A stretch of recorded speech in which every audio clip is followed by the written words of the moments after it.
Hello everyone, Andrew here, and welcome to today's video where we're going to be looking at PAL NES games that I have in my collection. So you may be asking, just what is PAL? There's also NTSC, so what is going on with all this stuff? This isn't going to be a super technical explanation, but it's just going to be the bare bones so that you can enjoy what we're going to be looking at today. In places like North America and Japan, they use the NTSC video format, which outputs at about 30 frames per second, while places like Europe and Australia use the PAL video format, which outputs at about 25 frames per second.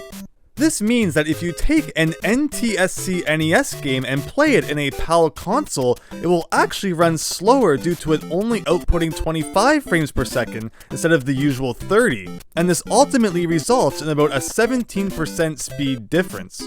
So what developers would sometimes do when preparing their game for a PAL release is they would actually speed the game up, so that once slowed down that 17% in the PAL console, it would play about the same as its North American and Japanese counterparts.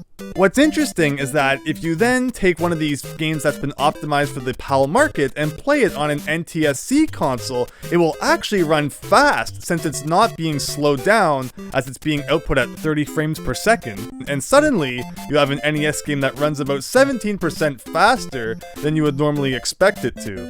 One thing to keep in mind is that the front-loading NES does have a lockout chip in it, so it can unfortunately only play games that correspond to its proper region. You can open it up and disable that lockout chip, but something that I think is better just to do is you can use the top-loading NES, which doesn't have a lockout chip, and play anything you want in there, or I like to use the AV Famicom with a converter, and again, pretty much anything will work on that. Today we're going to be looking at some PAL exclusive games, as well as games that were released in North America, and comparing how their PAL and NTSC versions run. So without further ado, let's jump right in. So the first game we're going to be checking out is Ghosts and Goblins. So I streamed this one a little while back, and it's a slow-moving game, quite a slog, but we did get through the first loop, so at least there's that. Definitely check out the stream if you want to see more Ghosts and Goblins shenanigans, but I think it's going to be really fascinating playing the PAL version of this one on the NTSC NES. Let's see if it gives the game a much-needed speed boost.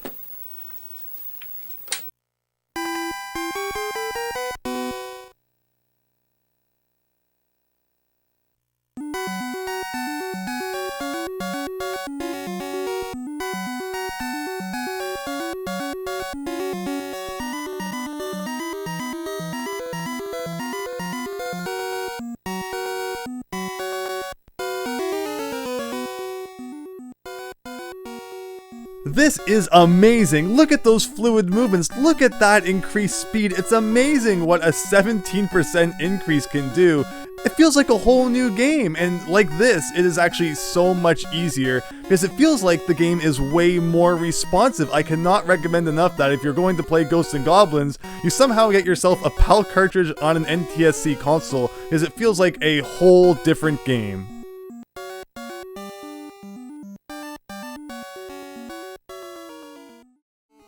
Next up, we're looking at Mario and Yoshi as it was released in the PAL region, or just Yoshi as it was released in North America, which was always a really boring title to me. It's strange because Mario is very clearly in this game, so I appreciate his inclusion in the PAL title. Then in Japan, this game was released as Yoshi's Egg, so very clearly it had an identity crisis no matter where in the world it came out, but otherwise, the PAL version plays very similarly to the NTSC version, except it's that 17% faster, and as it's a puzzle game, who doesn't like more speed? So if you really want a challenge in Mario and Yoshi, or Yoshi as you might just know it as, that PAL version is for you. But the most notable thing I think about this version difference is the name, because what's up with that?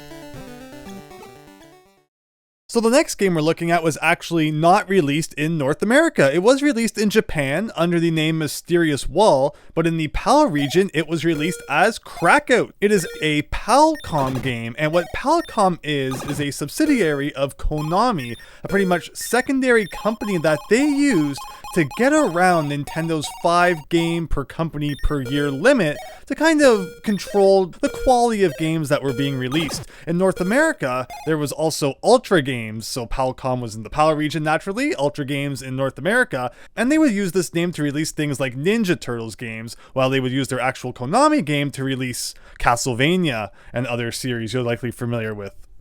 In terms of Crackout though, as you'll see, it plays very much like Arkanoid or Breakout, which is actually really cool because the NES did not get too many games like this, especially in North America where Arkanoid is pretty much the only one. In Japan you get Arkanoid 2 and this game, and of course Europe and PAL regions got this game, but yeah, if you're one of the people in North America who bought the giant Arkanoid VOZ controller box set, there wasn't really all that much use for it. But it's great to see that if you think more internationally, there are more games that are compatible with it.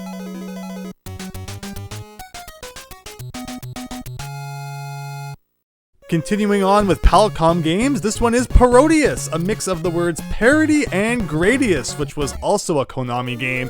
It's a weird parody shoot-'em-up thing, but it is so cool, and why it couldn't have been released in North America, I have no idea. Konami, why did you hate us so much? But it was of course released in PAL regions and Japan, and the same goes for the Super Nintendo sequel.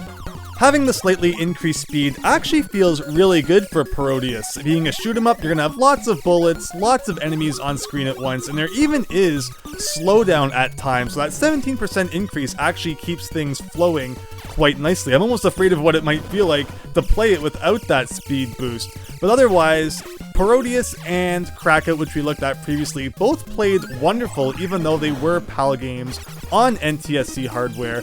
But one thing to remember is that if you don't like the idea of a slight speed boost, you can grab the Japanese copies of this game, and since they run natively NTSC, they will play at the normal speed on either Japanese or North American hardware.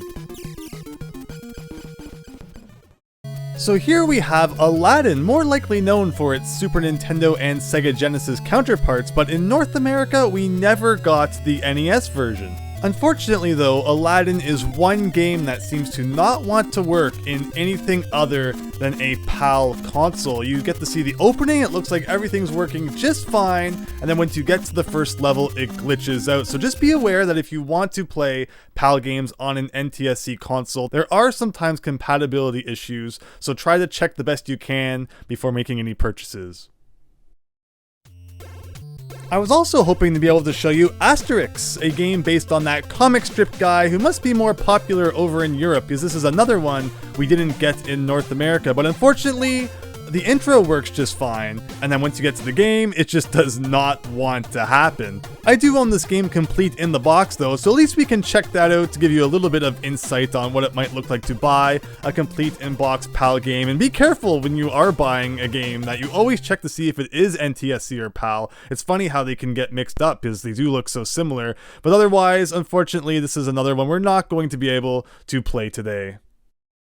Last but not least, we're going to be looking at Adventure Island 2, and as you can see right off the bat, the PAL cartridge looks quite a bit different from the North American one, and not just because it looks like someone used the PAL version as a frisbee at some point. I guess they really didn't like Adventure Island 2, but not me. I love it. It's a great game, but it is so bizarre as someone who has beat it to now play it with this kind of 17% speed boost. But I don't know, the speed boost is kind of growing on me after how many games now I've played with it. Some NES games such as Ghosts and Goblins, which we looked at, definitely do feel like they kind of play slower than they should, so the 17% speed boost, it's nothing major. It's kind of just enough to give the player a little bit more control, so I have to admit it is kind of really growing on me at this point. But with that, I hope you've enjoyed this look into PAL NES games. There's a whole world out there that we never got in North America. Either it was only released in Japan, or for some reason PAL regions got it and we didn't.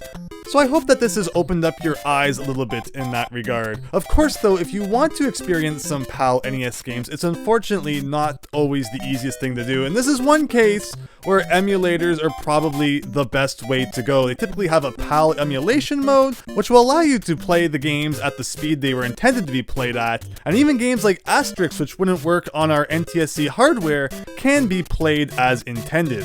But with that, thank you so much for watching, hope you enjoyed, and hope to see you next time for something different. So thanks, and see you later.